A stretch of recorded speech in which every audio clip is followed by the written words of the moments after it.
છું. આજે હું એકાગ્રતા વિશે બોલીશ. એકાગ્રતા એટલે કે એક જ જગ્યાએ ફોકસ કરવાની એકાગ્રતા કહે છે.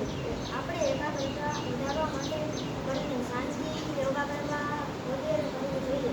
આપણે જ્યારે ગેમ રમતા હોય અને ક્રિકેટ રમતા હોય ત્યારે આપણે ગેમમાં ધ્યાન રાખીએ ત્યારે આપણે એકાગ્રતા વધુ થાય છે.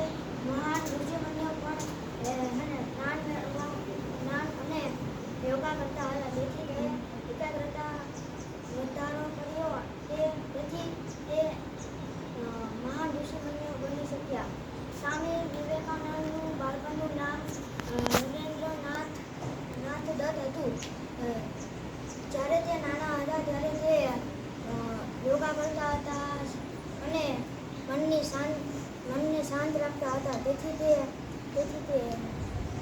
એકાગ્રતામાં વધારો થયો.